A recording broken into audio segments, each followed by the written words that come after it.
and there's intimacy on the radio, and there's naturalness on the radio that can never be replicated on TV. The marvelous resurgence of radio as a political force in this country. News-related radio programming is evolving.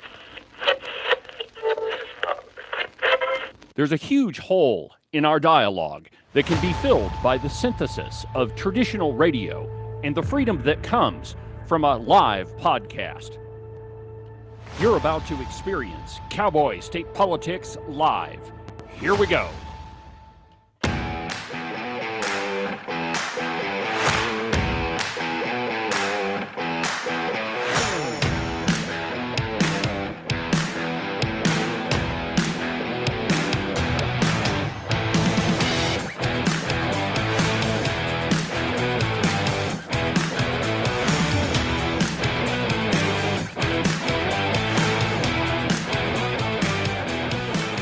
Good morning, my friends, and welcome to another incredible installment of Cowboy State Politics.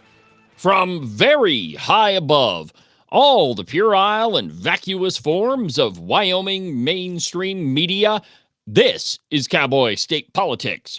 I, of course, am your illustrious host, David Iverson, firmly ensconced behind the silver Cowboy State Politics microphone and broadcasting to you from the base of the Bighorns at the Cowboy State Politics studio in Sheridan, Wyoming. Good morning, my friends, and welcome to the program. Happy Halloween Thursday. That's right, my friends. All sorts of spooky things are happening. The election, of course, it's Halloween, and the Dodgers have won the World Series. This is a perfect example of how I have two favorite teams. I love the Texas Rangers, and my second favorite team is anybody who beats the New York Yankees. Now, this one is kind of thorny for me because I really dislike the Los Angeles Dodgers also. I mean, I don't know why, but I always have disliked them. Oh, I liked guys like Sandy Koufax and Oral Hershiser. I mean, how could you not like those guys? But the modern incarnation of the Los Angeles Dodgers, don't like them. But today, I do. Now, you may be asking why I'm wearing the Colorado Rockies hat. I figure if we're going to celebrate teams that we really don't like, then why not wear the Colorado Rockies hat? I mean, they're a team other than the New York Yankees. Of course, they didn't win the World Series, but I don't have a Los Angeles Dodgers hat. So I figure, why not wear this one? It's just as poignant as if I had a Los Angeles Dodgers hat. Well, in any case, we haven't talked baseball for a while, so I thought we would begin there before we get to the steaming pile of a dumpster fire that is the Harris administration and campaign. But first, a little bit of baseball. The truth is that the Los Angeles Dodgers just had a better team. They had far more good players on their team, and the New York Yankees, they were just not up to the task. Now, I didn't watch the game last night, but from news reports this morning, the Yankees, they just melted down yesterday. I mean, they were down 3-0, and then they won game 4, and then, well, of course, last night happened, and the Dodgers put them away. It is a day to celebrate baseball because the New York Yankees have not won another World Series. From ESPN.com, and I quote, "The 2024 World Series is over. Shohei Ohtani and the Los Angeles Dodgers are champions in 5 games. The first title for him and for the team, the 8th in franchise history. There were heroes and goats, and as there are in every fall classic, but no storybook showdown of Ohtani versus Aaron Judge. There were dramatic grand slams, stunning comebacks, and horrible defensive miscues. The New York Yankees title drought reached 15 years, and their captain, Aaron Judge, faced struggles that sometimes reached nightmarish levels. In the end, what we got was a pure baseball matchup decided by baseball factors and mostly by the fact that the Dodgers had more good players than their opponent. Like I said, they earned it as a group. They were the better team in the series, Yankees manager Aaron Boone said while praising his own heartbroken club. This championship and the way the Dodgers achieved it is less about the names on the marquee, yeah, whatever, and more because of the ensemble. It belongs to them all as much to the supporting cast of Teoscar Hernandez, Gavin Lux, and Max Muncy as to Ohtani and fellow stars Freddie Freeman and Mookie Betts. To anonymous relievers as much as heralded starters such as Yamamoto and Jack Flaherty. None of this is by accident. The Dodgers won this way because they were built to win this way. That's true. The Los Angeles Dodgers sought to build a World Series team, and that's exactly what they got. Good job, Los Angeles Dodgers, for beating the New York Yankees. Now, notice I didn't say good job at winning the World Series because, well, of course, my Texas Rangers were not in the playoffs, though. They didn't really deserve to be. The Rangers kind of stunk it up this year. The Dodgers did not. And so they deserve to win the World Series. I'm just not going to congratulate them because they're not the Texas Rangers. All of that being said, there's a lot of trash to talk about right today. In fact, that's all we're hearing about. And if you missed it, Joe Biden, and this is, if you're watching on the Ditto Cam up on the chalkboard, one of the things I'm going to talk about today is Joe Biden intentionally tanking Kamala Harris's campaign. I think he may be, because there is a string of absolutely bizarre behavior that we're going to get into. But if you missed what happened yesterday, this is what Joe Biden said on a Zoom call yesterday. I think it was yesterday. The only garbage I see floating out there is his supporters. Oh, you better listen to that one again. The only garbage I see floating out there is his supporters. So all of us, MAGA maniacs, as Hulk Hogan would call us, Trumpomaniacs is what he calls us. We're all a bunch of garbage. Now, this is nothing new coming from the Biden-Harris administration. Frankly, this is nothing new from Democrats. They all think that because you vote for Trump and because we support Trump, or I do anyway, that, we're all a bunch of garbage. We're Neanderthals. We just don't know what the heck we're doing. We're going to vote for some guy who's absolutely incompetent and doesn't know what he's doing, albeit, though, that the incompetent guy was able to achieve energy independence for the first time in this nation's history. He had a rockin' economy. Unemployment was low. And I can never remember the name of this statistic, but the statistic that counts how many people are actually working, that was close to record highs under the Trump administration. But none of that matters to any of these elitists. The only thing that matters to them is that you agree with them, that you don't agree with these antiquated concepts like the free market and trickle-down economics and freedom and liberty, and that we don't agree with things like socialism, which, of course, is what all of they agree with. Now, like I said, this is nothing new for the Democrats stepping in it.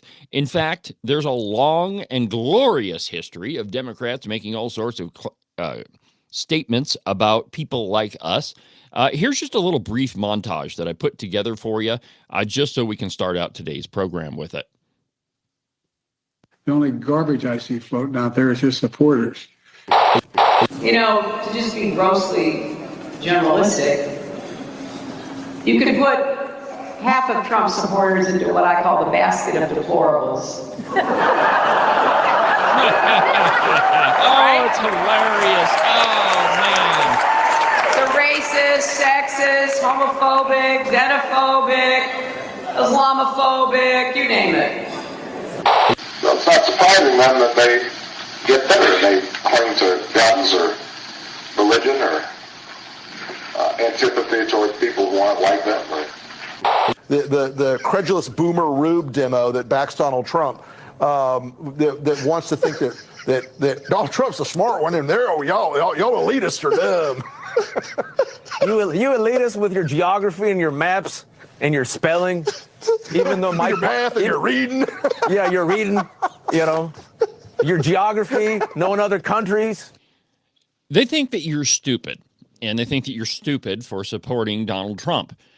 They, of course, are the elitists in their ivory tower. They are the ones that we should all be paying attention to. And by the way, that Boomer Rube guy, at one time, and I think his name is Rick Wilson, but anyway, at one time, he was a Republican strategist. I mean, there's a whole bunch of things in there that even in the Republican Party, there are elitists. And Wyoming is no different. There are a number of people that are floating around the Republican Party. The one that comes to mind is Joanne True. She's a very wealthy person, and she thinks that the Republican Party is populated now by a bunch of right-wing crazy people, and that we should pay more attention to people like her, like Joe McGinley, like Joe McGuire, Steve Harshman, Tom Walters, Bob Nicholas, Albert Sommers, Ogden Driscoll, those sorts of folks. They are the ones that we should all be paying attention to. They're the only ones that know how to run things. And that was a narrative that we heard right after the primary election, that we've lost a bunch of institutional knowledge. Now, that is something I've continued to hear to this day. In fact, there's an article out today in one of the crappy Wyoming news outlets talking, and actually I think it was Governor Gordon. He says, we've lost a lot of institutional knowledge, and there's going to be a lot of things come out of this legislature that aren't so good. Well, maybe they are good. You just don't like them. Governor Gordon is one of these rich elitists himself. He is one of the people that funded a lot of the very liberal candidates in the primary election. I can't remember. He spent over $300,000 trying to defeat you. And the reason I say it's you is the only reason that the House of Representatives was taken by conservatives is that we got out and voted, that we got out and campaigned, that we knocked on doors. The best example of this, I think, is Marlene Brady. Now, I don't know soon to be Representative Brady very well. I plan to have her on the program. But what she did is she took her opponent's voting record and she printed it out, put it in a binder, and she carried it with her to every door that she knocked on. And that way, when there was a question about her opponent, she could pull it out and say, well, hold on, I've got the answer for you right here. Here's how he voted. You see, it is campaigning like that took the House of Representatives. And the elitists, the Albert Sommers and the Ogden Driscolls of the bunch, they believe that they're the ones that deserve to be in power. They are the ones that they know how to run the state of Wyoming. Now, one of the reasons why, and that's actually partly true, and let me explain, the House Appropriations Committee. The state of Wyoming's budget is best described as a Rube Goldberg machine wrapped in a spider web. That there are so many twists and turns in it that if you don't know which knob controls which spout on the other side, you're not going to be able to untangle it.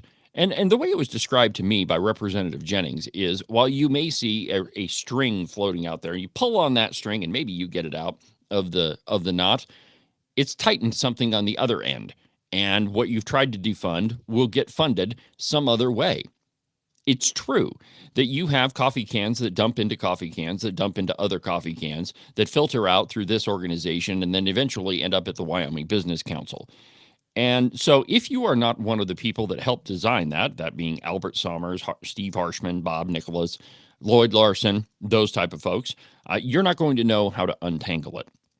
And so when Governor Gordon says, well, we've lost a lot of institutional knowledge, really what he means is we've lost the people that tied up this whole Rube Goldberg machine and then wrapped it in a spider web. And if you're not one of those people, well, then you are going to have a very difficult time straightening the whole thing out. But it's not a task that is unachievable. That's something that can be done very easily. You just have to pay attention to how things are funded. And then when you find something that's absolutely ridiculous that taxpayers don't need to be paying for, well, you just toss it in the trash bin. Excuse me, you toss it in the garbage can. So what you're seeing here with all of these comments about garbage, one more time. The only garbage I see floating out there is his supporters. The only real garbage is this narrative about institutional knowledge and that because you elect somebody new, the whole place is going to fall in amongst our ears. But that couldn't be farther from the truth. So it's interesting in the fact that those people who lost an election still think that they are the only ones that can fix it, when it's clear that at least in Wyoming citizens had a very different idea of who they wanted manning the helm. They had a very different idea of who they wanted to be in charge, and that's what they got. Now, while the other side may characterize us as garbage, that doesn't mean that we're exactly right. And in fact, after the break, I'm going to explain why. I was working in the lab late one night when my eyes beheld an eerie sight. For my monster from his slab began to rise, and suddenly, to my surprise, he did the monster mash. It was a graveyard smash. It caught on in a flash. He did the monster mash. From my laboratory in the castle east to the master bedroom where the vampires feast. The ghouls all came from their humble abodes to get a jolt from my electrodes. They did the monster mash. It was a graveyard smash. You can listen to Cowboy State Politics live every Monday through Friday at 10 a.m. on the Independence Network. Make sure that you subscribe and follow the Cowboy State Politics podcast. You can do that from the website, cowboystatepolitics.com, or anywhere that you get your podcasts. That way, you'll make sure that you won't miss a single episode of Cowboy State Politics. Cowboy State Politics is sponsored by FreedomGoldUSA.com. They are the working man's gold company. The economy is in turmoil. The stock market pretty much is out of control, and you never know what's going to happen with your finances or your income. One way that you can shore up everything is by investing in gold and silver. Go to freedomgoldusa.com/David for a free interview to discuss your options and find out if gold or silver is right for you. One more time, that's freedomgoldusa.com/David.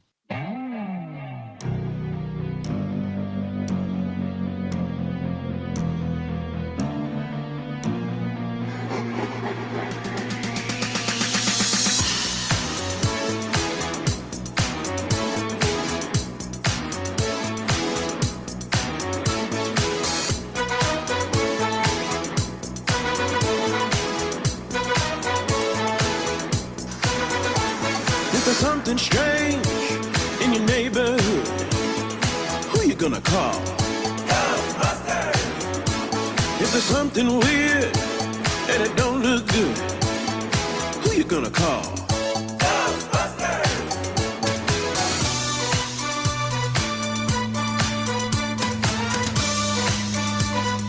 I ain't afraid of no ghosts.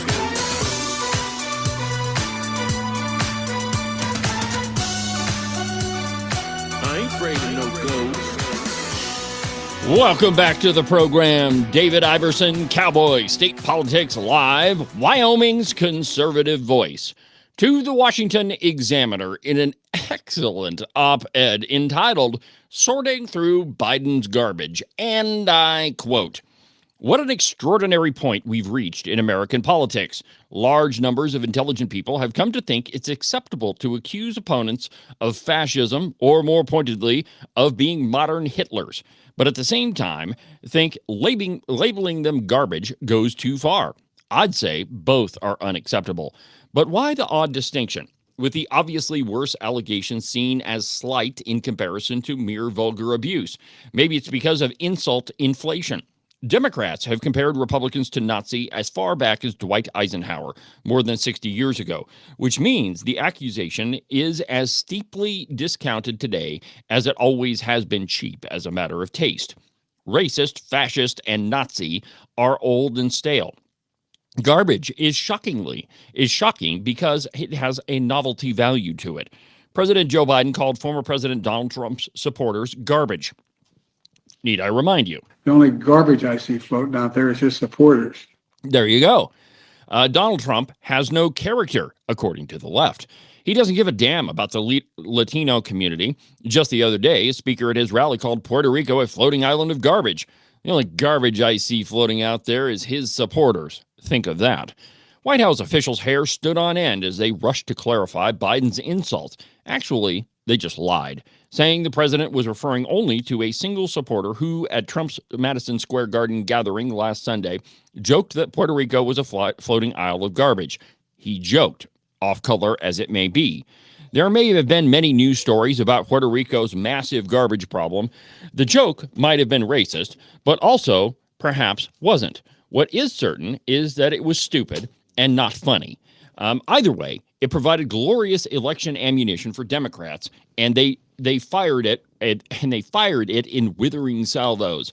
But the guns suddenly fell silent, and their defenses shot up 2 days later when on Tuesday Biden boneheadedly decided to say out loud the contemptuous silent part of the Democratic thinking about Republicans, whereas Hillary Clinton in 2016 called only half of Trump supporters deplorables and did so in the confines of a private fundraiser. Biden chose to deliver his insult in a public forum and leveled it against everyone who will vote for the Republican nominee, which, after that comment, will be a great many more. You see, my friends, none of these people believe that you deserve to have a vote or a say in anything that happens in politics. But they need your vote to stay in power, which is why Karine Jean-Pierre from the White House press briefing room tried to clear this up. And as the op-ed in the Washington Examiner pointed out, really, all she did was lie about it. But let's go ahead and give it a listen. Comments yesterday referring to Trump supporter as garbage. And I know he's tried to clarify that he was trying to talk about what the person said. But one, I guess I want to know, does he think less of Americans who support Trump than he does of those who do not? Yeah. And two, why is he using that kind of rhetoric? How is that presidential? So a couple of things. So just to clarify, he was not calling Trump supporters garbage, which The only garbage I see floating out there is his supporters. is why he put out, this is why he wanted to make sure that we put out a statement that clarified what he meant and what he was trying to say. And so I just want to make that very clear for folks who are watching. And it was very clear, all right. The only garbage I see floating out there is his supporters. and I just want to read that out to folks. So he was regarding to the comedian. And I quote, "I referred to the hateful rhetoric about Puerto Rico spewed by Trump's supporter at his Madison Square Garden rally as garbage." The only garbage I see floating out there is his supporters. Clearly he was referring to the comedian. Which is the only word I can think of to describe it. His demonization of Latinos is unconscionable. That's all I meant to say. The comments at the rally don't reflect who we are as a nation. And to your question, your other question that you asked, no, he does not view Trump supporters or anybody who supports Trump as garbage. That is not. The only garbage I see floating out there is his supporters. Yeah, that's clearly what he said. Not what he views. If the president has said this for more than 3 years now, he has said multiple times that he is a president for all. It doesn't matter if you live in a red state. It doesn't matter if you live in a blue state. He has said this himself. I have said it on his behalf. The only garbage I see floating out there is his supporters. Now, while it may be true that he is the president of the United States, and I guess technically that means that he is the president of all Americans, or for all Americans is a better way to put it, that doesn't get him out of calling half of America garbage, which is clearly what he did. It doesn't matter how much they try to mop this up. It doesn't matter how ingenious their spin room has become. You can't get away from what Joe Biden said. Now, of course, Trump made political hay out of this and did so in record speed.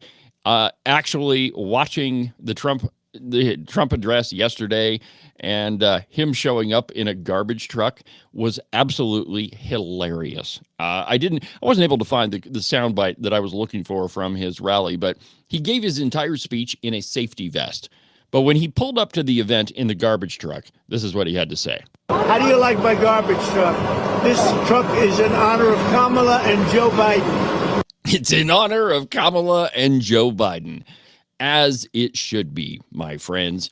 But when a politician makes a misstep like this one, as big as or bigger than the whole deplorable thing, bigger than they're just bitter and they're clinging to their guns and religion, way bigger than they're just a bunch of boomer rubes.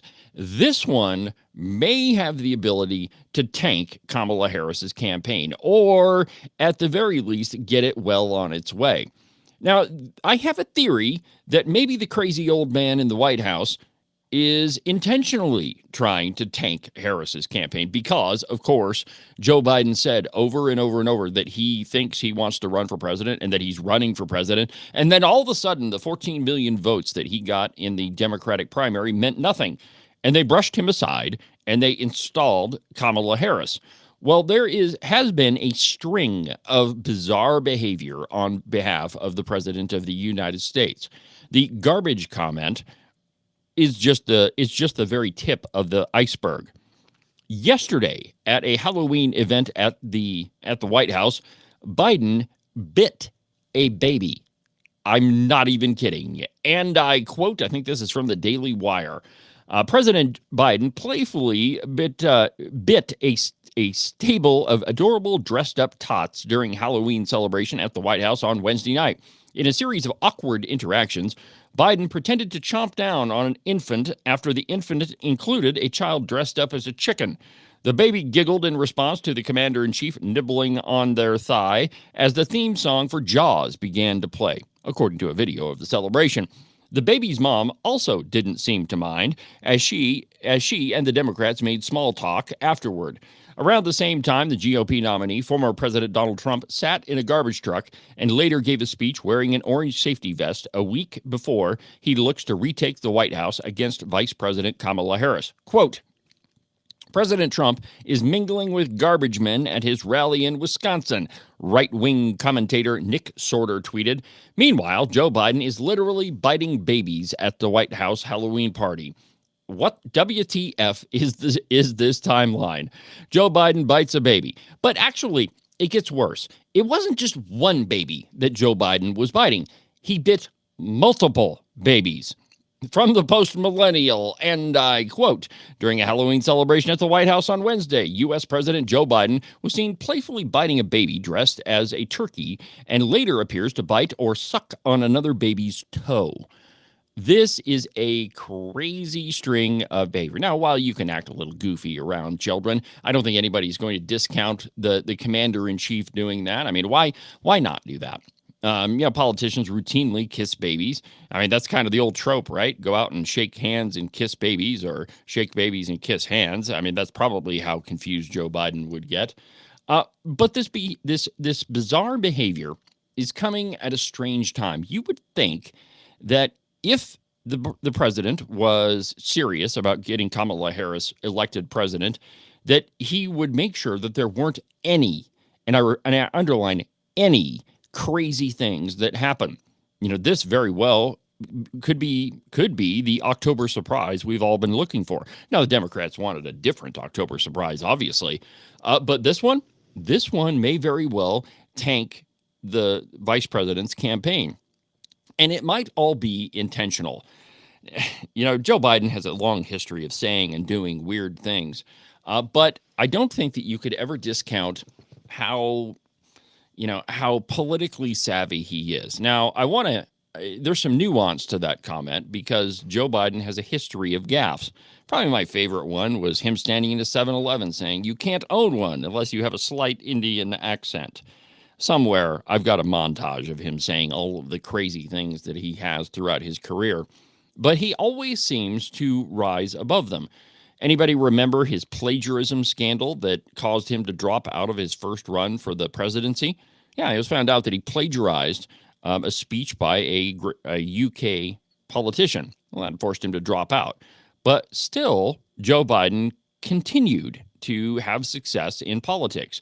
Now, he's been pretty much wrong about every foreign policy decision ever that he's ever been involved in. But still, that didn't seem to hamper his reelection to the Senate, and it didn't seem to hamper how he, was able to run for the presidency. Now, I'm not saying that he won the presidency fair and square because I've said repeatedly on this program that I think the presidential election in 2020 was rigged. So he definitely had a little help there. And however you want to interpret the word rigged, go ahead. But Joe Biden is a politician, if nothing else.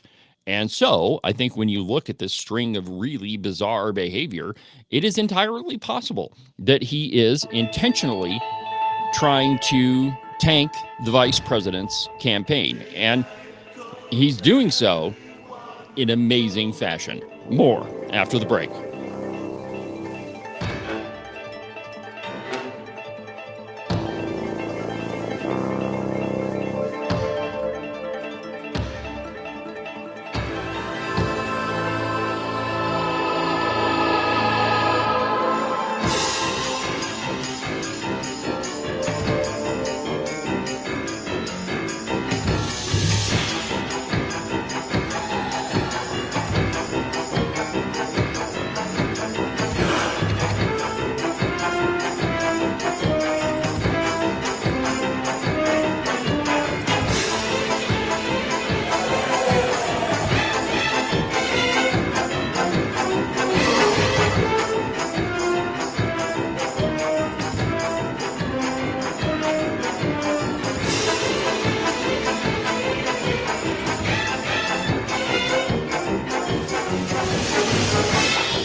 I don't know if you've noticed this or not, but it's hunting season. And one thing that you can be absolutely certain of is while you're tromping around in the boonies, at some point, it's going to snow. A lot. And you definitely want to make sure that you keep your feet nice and toasty warm. The best way that you can do that is to order a pair of socks from the Buffalo Wool Company. They are the warmest socks that I've ever put on my feet. To get you a pair, go to their website, thebuffalowoolco.com. Trust me, you won't be disappointed. Wyoming is one of the most sought-after places to live. There's a lot of people that want to move to our great state. And if you're thinking about selling your house to one of them, you need a real estate agent that you can trust. That agent is Rebecca Bextel at Compass Real Estate. She's lived in Jackson for almost 20 years and has her fingers on the pulse of the real estate market. Last year, she sold almost $25 million worth of property. So if you're thinking of buying or selling, give Rebecca a call. Her phone number is 307-699-3519.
Welcome back to the program. Happy Halloween on the Cowboy State Politics. Documented to be almost always right 99% of the time, my friends. Welcome back to the program. It's Happy Halloween on Cowboy State Politics. If you want to be part of the program, the phone number in the studio is 307-374-8989. I went ahead and opened up the phone lines. If anybody has a comment or something else they want to talk about, we've only got 5 days until the general election. So if there's something on your mind, give me a call. The phone number is 307-374-8989. Yesterday, I brought you the story of how Kamala Harris basically declined to go on the Joe Rogan podcast. Now, this is bizarre. Yesterday, after the program, I heard that there was over 70 million people that listened to the show between Joe Rogan and President Donald Trump. 70 million people. What a heck of an opportunity. Doesn't really matter what the venue is. Doesn't matter if you like the guy that's hosting it. I mean, there's 70 million people that are listening to it. So why not take that opportunity? Well, as I told you yesterday, there were a lot of constraints that were put on Joe Rogan if he wanted to talk to Kamala Harris. One of those is her campaign team wanted him to travel out of his studio. Now, I would never do that unless I really, really, really wanted an interview. And the only way to do that would be to travel to talk to that person. But I am most comfortable here at Cowboy State Politics headquarters. There's no other place where I would rather do an interview. It's my turf. And, rhetorically, if you're going to invite somebody into the studio and it's on your home court, obviously you're going to have an advantage. And secondly, it kind of puts the person you're interviewing, at a minor disadvantage. They're in unfamiliar surroundings and, it just kind of keeps them on their toes. But Joe Rogan wasn't going to do that. The other thing that Kamala Harris said, or her campaign team said anyway, that they didn't want to do a 3-hour program. They wanted to do a 1-hour program. Well, as an interviewee, you don't get to dictate terms to me or to Joe Rogan. To give you an example where this happened to me, drag show Clark Stith, I sent him an invitation to come onto the program. And he tried to put conditions on this program as well, that it would be live. And first of all, at the time, I didn't really have a live program, and so it couldn't be live. And second, that he tried to tell me that I couldn't use any of the sound bites that happened during the interview. Well, that's bull crap, and I'm not going to agree to anything like that. If you want to come on the program, if you want to talk to Wyoming conservatives, which, by the way, there's no bigger program to talk to Wyoming conservatives than right here on Cowboy State Politics. Well, in any case, we didn't do that interview, and rightfully so. Another example, comrade John Conrad. I mean, I know it's hard to say all of those C's, but I sent him an invitation too, and he missed the deadline.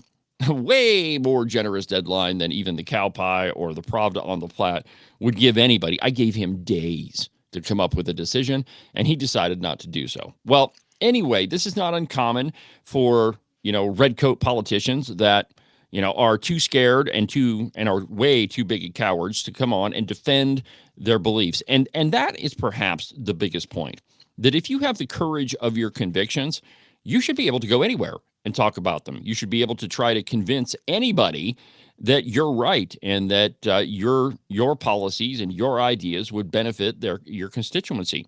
If you believed and you had the courage of your convictions, it doesn't matter what the venue is. That's why Donald Trump went on just about everywhere that would have him during the 2016 presidential election. He even went on The View, of all places. I mean, I don't know, man. I may have to, I take a tranquilizer before I go on that show. I'd certainly have to pack around a suitcase of duct tape to make sure my head didn't explode. But he went everywhere. And why shouldn't he? Because he believed in the power of his ideas. Well, Kamala Harris doesn't. I don't really think that she has any beliefs or ideas of her own. Well, yesterday, Joe Rogan talked about that whole thing, about how she didn't come on his show. And so I thought I'd just play a little bit of it for you. Here you go. O'clock. I go do it at 9 in the morning. I heard you might have needed to cancel on us to get Kamala Harris on. I was not going to do that. I would have had to. I knew you guys flew from England, and I wasn't going to cancel on you because she had an opportunity to come in. You could look at this and you say, "Oh, you're being a diva," but she had an opportunity to come here when she was in Texas, and I literally gave them an open invitation. I said, "Anytime." I said, "If she's done at 10 o'clock, we'll come back here at 10 o'clock." I go, I'll do it at 9 in the morning. I'll do it at 10 p.m. I'll do it at midnight. She's up. She wants to, drink a Red Bull. Beep. Party on. Yeah, but I think this idea that you're being a diva is silly because you're offering her the opportunity to do exactly what the other candidate did, right? Well, she actually reached out when she found out that he was coming on. So their camp reached out to me. So I said, great, I would love to talk to her.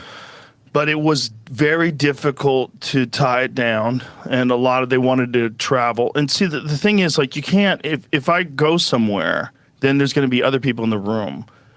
And they want to control a lot of things, I'm sure, according to the Brett Breyer interview on Fox. Like, people were waving them off. That's a distraction. People in the room, like, my whole goal with her and with him is just talk. Just have a conversation like a human being. You find out things about people. You get a sense of them, at least, a real sense. That was it. I don't give a beep what we talk about. I really don't. I just want to talk to you. Who the beep are you? Do you think they think that you...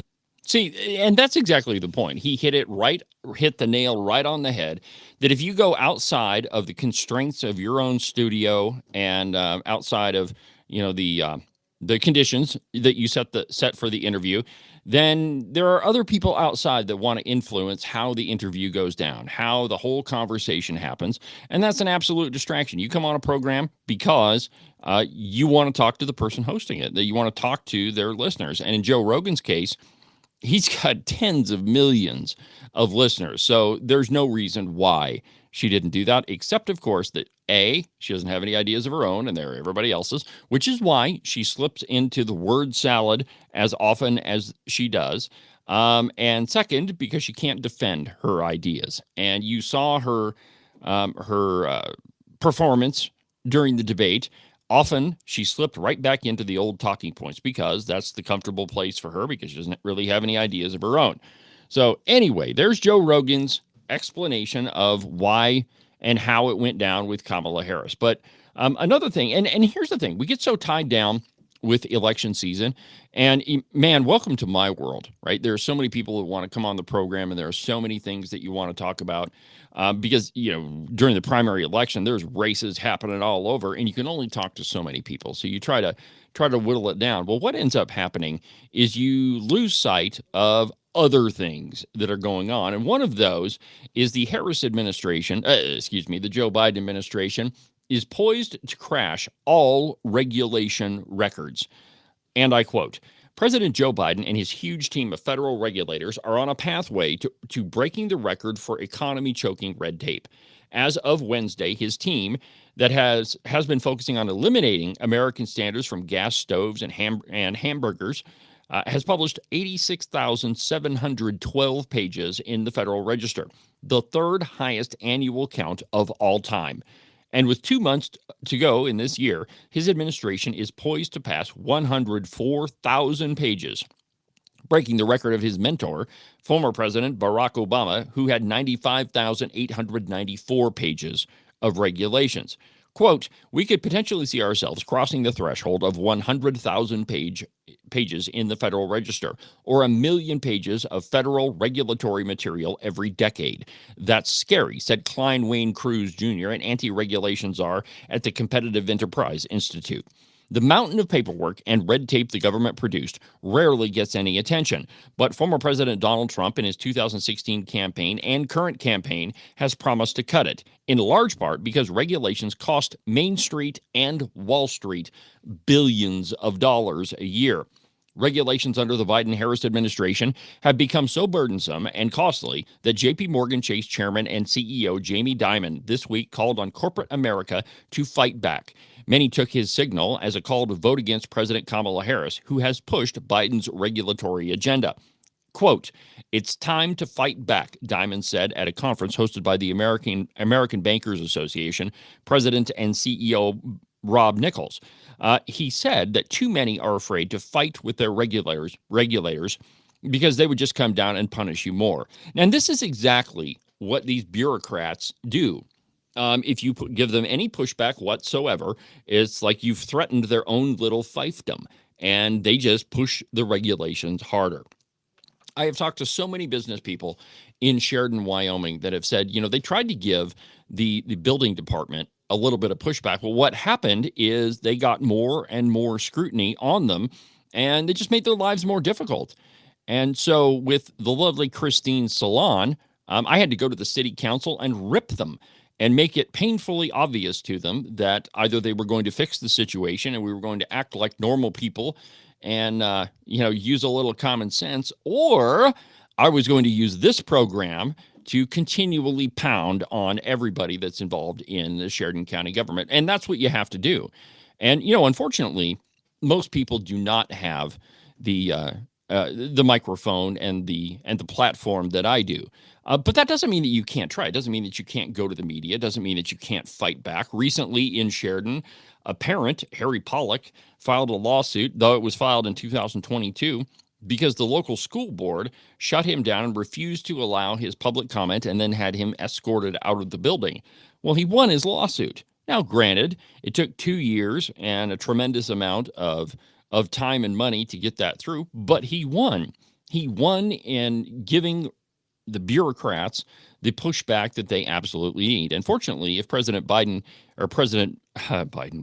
Trump gets elected, he's going to cut all of those regulations like he did last year. I don't know if you remember this or not, but shortly after he was elected, they held a press conference and they had they mocked up how many pages of regulations they had already cut. And it was reams and stacks and cases of paper that were piled on the floor of all the regulations they had cut. Well, you're going to see that happen again, because there is no way that you can get this economy back up and going unless you cut those regulations. That's exactly what has to happen. And I have no doubt that that's exactly what Donald Trump will do should he win the election. We'll come back and finish up the program after the break. Boys and girls of every age, would you like to see something strange?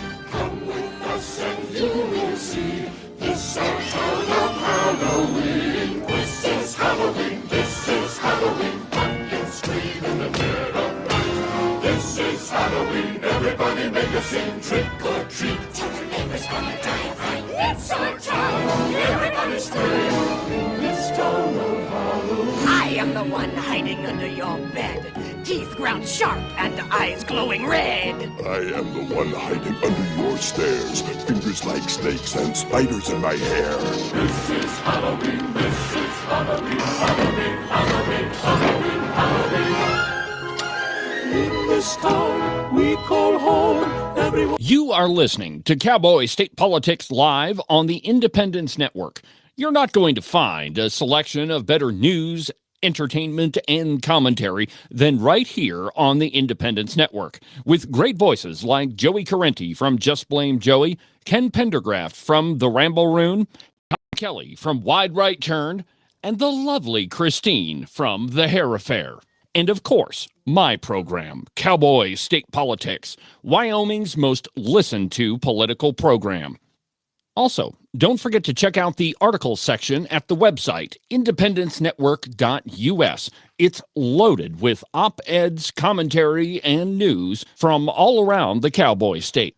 You can listen to the Cowboy State Politics podcast anywhere that you get your podcasts. iHeartRadio, iTunes, TuneIn, really any of them will work. But the easiest place is just to go to the website, cowboystatepolitics.com.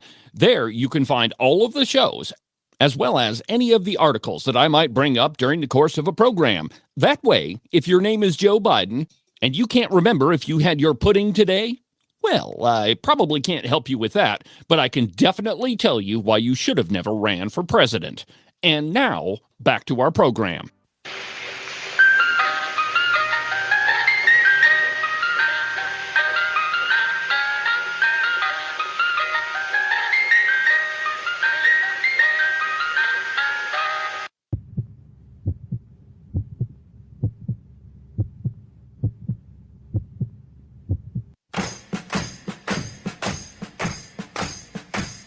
Remember when you ran away and I got on my knees and begged you not to leave because I'd go berserk?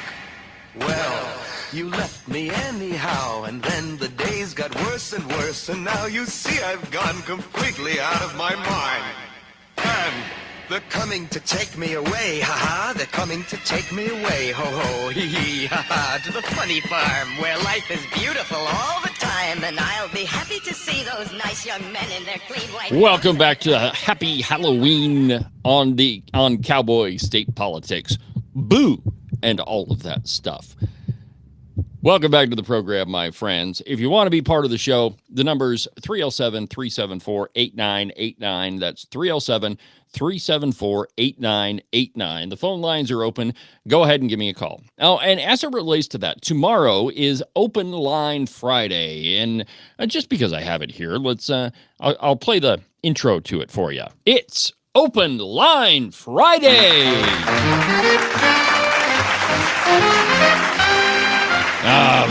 My take on an old classic.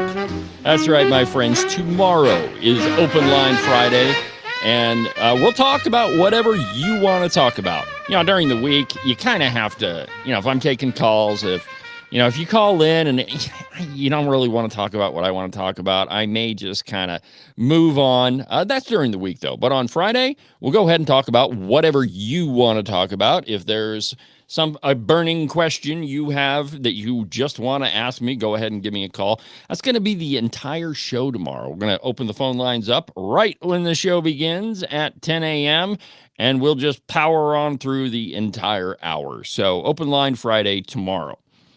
There is something that's been happening in Casper, and I did a show about this, or at least a segment about it, not that long ago.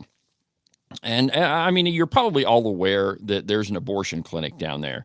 But there are folks that go and protest the abortion clinic every weekend, and sometimes during the week, too. And the only thing they do is sit there and pray and hold signs and maybe sing some hymns, but they never prevent anybody from going into the abortion clinic. There's a couple of individuals that hand out flowers to the women walking in there, but there's nobody's prevented from entering the abortion clinic. And that's a good thing, too, because there's a federal law called the FACE Act, and it makes it a crime punishable by prison to prevent anybody or hinder anybody from going into an abortion clinic. It's just, you talk about a misguided law. This one is the pinnacle. Well, recently, there have been a number of people that have been sent to federal prison for long sentences simply because they protested at an abortion clinic, or they sang hymns, or they spoke to people that were walking through there. So an article I pulled this morning, and let's see here, I'm not exactly sure where. I think I got this one from the Federalist. But it's entitled Biden-Harris DOJ just threw this black mom in prison for 3 years for pro-life speech crimes. And this is what this is. The FACE Act is a violation of, I should say how it's being interpreted by the Harris DOJ is a violation of the First Amendment. And I quote, pro-life advocate Bevelyn Williams turned herself into a federal prison in Alabama earlier this month. Williams was sentenced to 41 months in federal prison for allegedly violating the Freedom of Access to Clinic Entrances Act, or the FACE Act, during a June 2020 protest outside a New York City Planned Parenthood facility. Williams is a Christian wife, a devoted mother, and a woman who has experienced the pain of abortion. She should be pardoned and reunited with her family, and the FACE Act must be repealed. In 2019, Williams watched in horror as then Governor of New York, Andrew Cuomo, signed into law the Reproductive Health Act. That decision to legalize abortion up to birth, let me repeat that, abortion up to birth, was disturbing to her, even as someone who had had multiple abortions. During her sentencing hearing, she made a statement before the judge. In it, she said, and I quote, "After I got my first abortion, it took a toll on me. The next thing I know, I'm in the waiting room, and it's time. I go to sleep, I wake up, it's done. But it wasn't done. You can't just pull something out. You can't just cut something out, and without the emotional consequences that people have to face every day. And for me, that led me down a very, very dark road of depression. The emotional turmoil continued as Williams had 2 more abortions. Yet amid a chaotic life, Williams gave her heart to Christ. Her empathy for those considering abortion led her into pro-life activism." And like I said, she got sentenced to prison for 41 months. Just absolutely shocking. And that is something that absolutely has to be repealed. Well, abortion does too. I mean, in every state, of course. The Supreme Court left it up to the states, and that's rightfully so. They absolutely should. But we absolutely need to repeal the FACE Act, and we need to prosecute the people who have abused it in the Biden DOJ. It's just absolutely horrendous. Well, let's talk to Jerry from Rock Springs. We haven't heard from him for a while, so let's go ahead and give him a minute here. How's it going, Jerry? I'm doing really good. I was just wanting to express my disagreement with all the negative news and the people that attack those that want to preserve our children. And I don't by no means want to make a decision like that for anybody. But I don't want a dime of my money going to kill a child. It may be the one that saves our nation, in the future. At any rate, they are so precious. Absolutely. I mean, it's in my mind, every single life is precious, and it is absolutely unconscionable that any tax dollars goes to Planned Parenthood or any of these organizations that kill little babies. And here's the thing, and Joey and I talked about this on the morning program. We need to call abortion what it is. Really, it's killing babies, and we should just call it what it is and stop with this whole trying to be clinical and try to put some sort of rosy face on it. But the thing is, I mean, you're killing precious little children. And I agree with you, Jerry. I don't want a single dime of my money going to any abortion clinic. Yeah, it's a shame and like I say, I don't want to tell anyone what they need to do. I'm not the one that has to live with doing something like that, but I pray for them. Yeah, me too, Jerry. Well, thanks for the call, Jerry. You hope to hear from you tomorrow during Open Line Friday. All right, on back to the program. Jerry is exactly right that, we have to stop funding abortions. We have to absolutely make sure that none of our tax dollars go towards any of these facilities. And, there is some of this stuff that's happening in Wyoming. I know that there's a lot of people in Wyoming that say, well, abortions, they really don't happen that often in Wyoming. Well, that's not true. Since the lawsuit against Wyoming's abortion ban, abortions increased in this state 387%. 387%. And I don't exactly know how the figures work out, but it's per, how many per day or per week or per month, but it's a lot. It's way too many. And the truth is that even one life is too many. I know a lot of liberals, they make that argument. Well, if we can save just one life, but in this case, it's true, man. You're talking about innocent little children, and it's with the FACE Act, which is what we were talking about before Jerry called in. We're prosecuting people that are trying to convince folks to save a life, and just because you're praying by the sidewalk of an abortion clinic doesn't mean that you're committing a crime. It doesn't mean that you're doing any of that sort of thing. But we are throwing people in prison. And this Mrs. Williams, man, she's going to spend 41 months in prison. She absolutely needs to be pardoned for this. And I hope President Trump pays attention to it. And when he gets into office, he makes sure that that she is going to be released from prison. She didn't really do anything wrong. And she didn't even try to prevent somebody from going into an abortion clinic. Well, back to the situation that's happening in Casper. There are people that protest there, every week, sometimes every day. Well, there has been a lot of harassment that's been happening, not to the people that enter the clinic, not to the people that work at the clinic, not to the people that are the so-called doctors at the clinic, but the folks that are protesting. There was a great piece, and I can't remember where I saw it. Maybe it was in the Pravda on the Platte or Oil City News or something, or one of those. But there are documented cases where protesters have been spit on, while they've been shoved, while they've been physically harassed. So the harassment is not going the other way. But what will happen if we're not very careful is protesters down in, not protesters, but the folks that run the abortion clinic down in Casper will end up using the FACE Act against these folks. I mean, it's absolutely shocking. Well, we've come to the end of today's program. Tomorrow is Open Line Friday. If you want to call in and be part of the show, I'm going to advertise it on Facebook so you can forward it around a little bit. But Open Line Friday, whatever you want to talk about, all you got to do is just give me a call and we'll talk about it. Whatever subject, I don't care. We're going to use the whole show just to talk to you. Well, for now, from the base of the Bighorns at the Cowboy State Politics Studio, I'm David Iverson. And this is the one and only Cowboy State Politics.